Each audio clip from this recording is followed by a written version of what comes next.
स्वर्ण देश के महाराज उदयगिरि 50 वर्ष की अवस्था तक पहुँचते पहुँचते महाराज धीराज हो गए।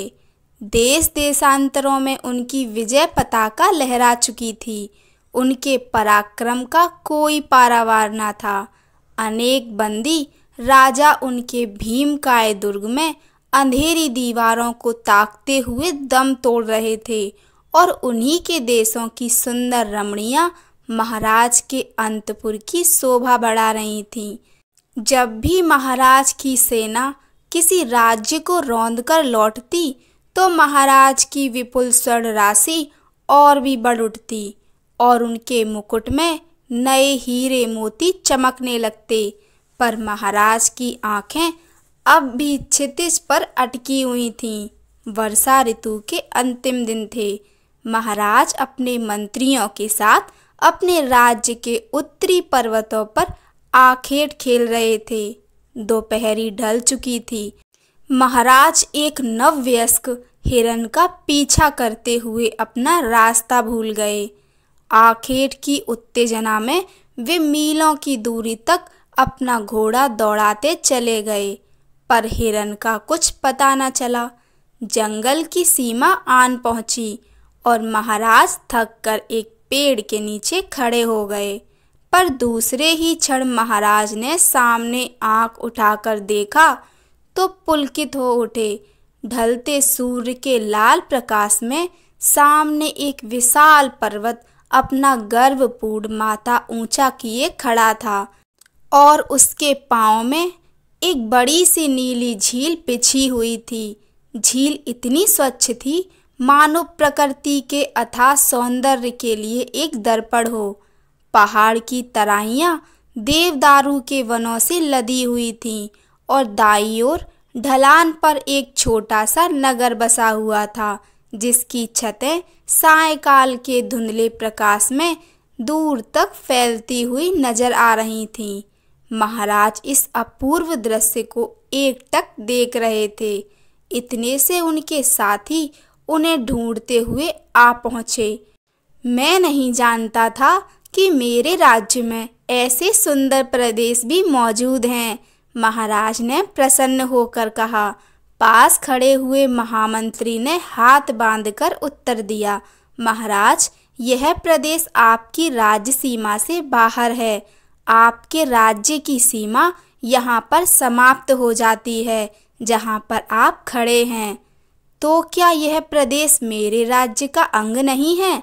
नहीं महाराज, यह एक छोटा सा स्वाधीन देश है, जिसके लोग मछलियाँ पकड़कर अपना निर्वाह करते हैं। महाराज के मन में एक गहरी टीस उठी और उनकी आंखें ईर्ष्या से विचलित हो उठीं। यह मेरे देश का अंग नहीं है, कहते हुए और अपने हाथों की उंगलियां एक मुट्ठी में समेटते हुए वे दृढ़ निश्चय से बोले, आज ही लौटकर सेना को तैयार करो। महामंत्री, मैं स्वयं इस प्रदेश पर चढ़ाई करूंगा। मेरे राज्य की सीमा अब वह पर्वत शिखर होगा। कहते हुए महाराज वहां से लौट पड़े। इस घटना को अभी 10 दिन भी ना होने पाए थे कि वह शांत वनस्थली सैनिकों के सिंहनाद से गूंजने लगी। जंगल के हिंसक पशु भी महाराज के पराक्रम से व्रस्त होकर भाग उठे। मील की शांत जलराशि, जिस पर पहले गाते हुए मछुए मछलियां पकड़ते थे, अब उन्हीं के खून से लाल होने लगी। महाराज के वीर सैनिका की वाण वर्षा पेड़ों और पत्थरों को भी छत विछित करने लगी। 3 दिन बीत गए। महाराज की सेना मील पार करके नगर की दीवारों तक जा पहुंची, पर तो भी मछुआरों ने हथियार नहीं डाले। रात के वक्त जब महाराज की सेना में विजय का कोलाहल होता, वहां नगर पर मरघट की सी स्तब्धता छा जाती। कहीं पर कोई टिमटिमाता दीपक भी नजर न आता। मछुए, बच्चे, बूढ़े दिन भर लड़ने और रात को अपने मृत संबंधियों की लाशों को ठिकाने लगाते, अपने जख्मों को मचलाते, फिर इस कराल अंधकार में कहीं भी आशा की कोई रेखा ना देखते हुए धरती पर हाथ रखकर अपने प्राणों की बलि देने की शपथ ले लेते। प्रातःकाल का समय था। महाराज अपने शिविर में बैठे नए आक्रमण का आयोजन कर रहे थे। इसी समय द्वारपाल ने आकर प्रणाम किया। महाराज, एक आदमी द्वार पर खड़ा है, आपसे मिलना चाहता है। कौन है? कोई बूढ़ा आदमी है महाराज। कहता है मरने से पहले महाराज के दर्शनों की लालसा से यहाँ आया हूँ। कोई राजदूत होगा, एक मंत्री ने कहा।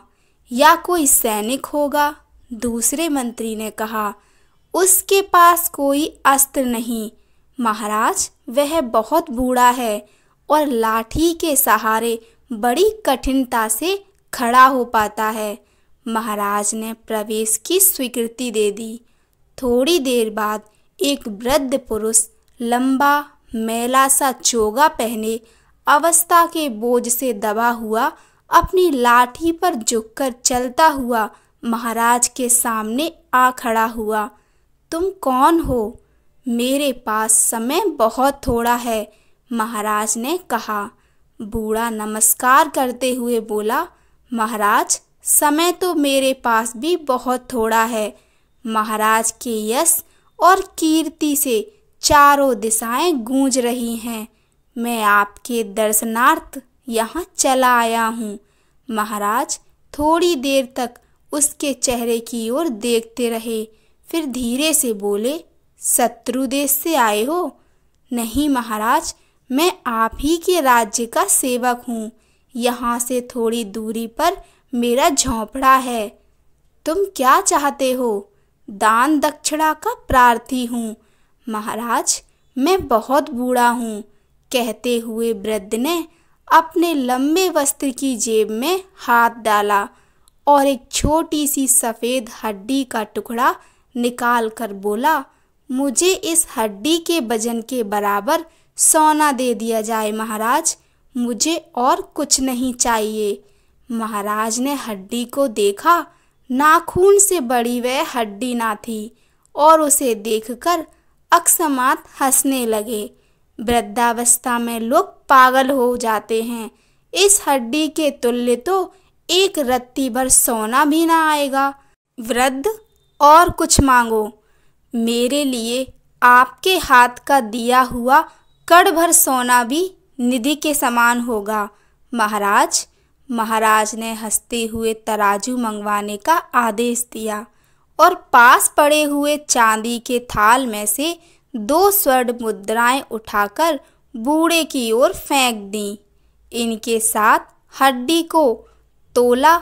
एक पल्ले में हड्डी का टुकड़ा रखा गया और दूसरे में मुद्राएं। पर जब मंत्री ने तौला तो हड्डी का टुकड़ा भारी निकला।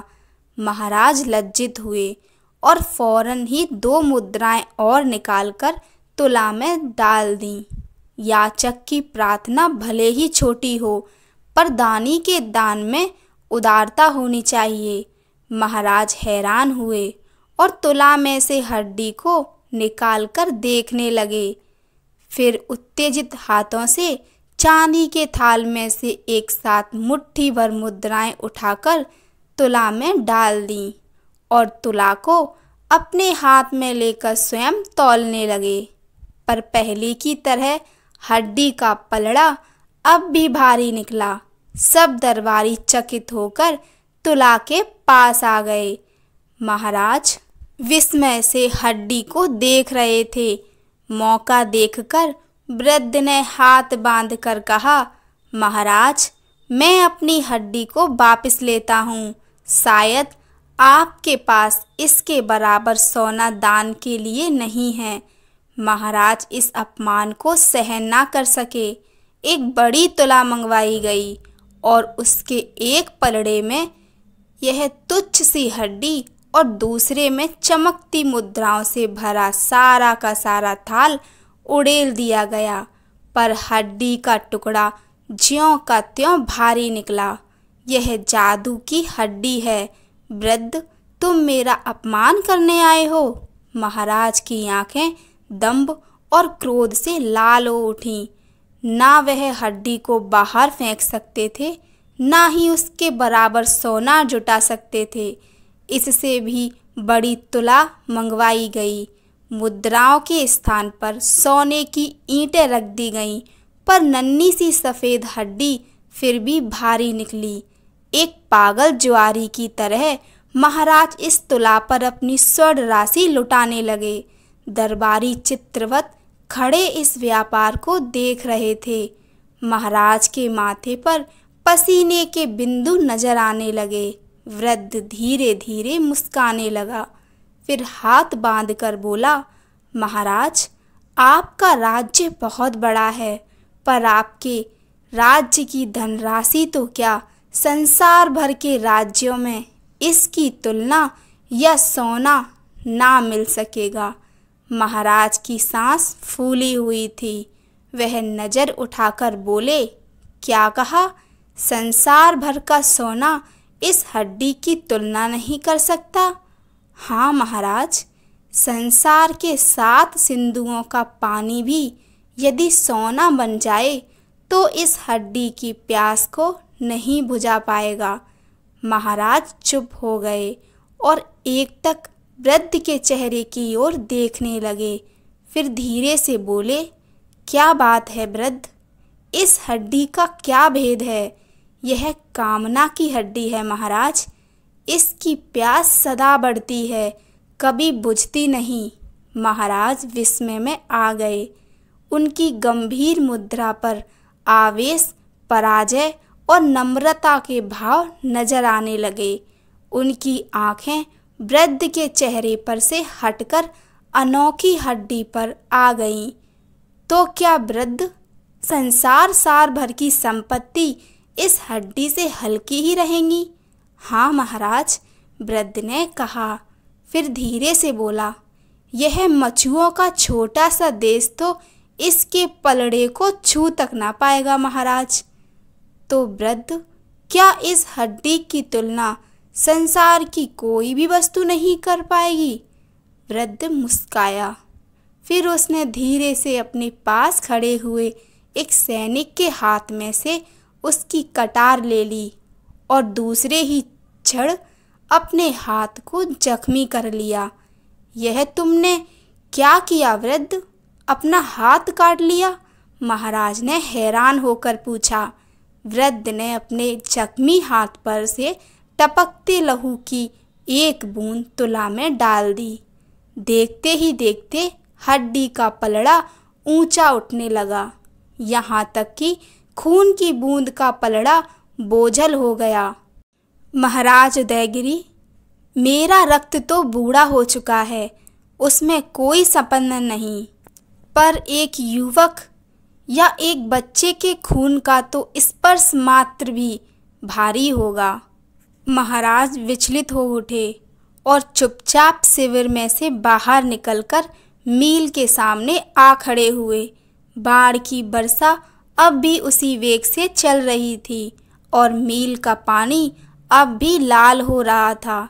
मील के सामने खड़े महाराज बड़ी देर तक कभी हड्डी को देखते, कभी मील के रक्त रचित पानी को देखते।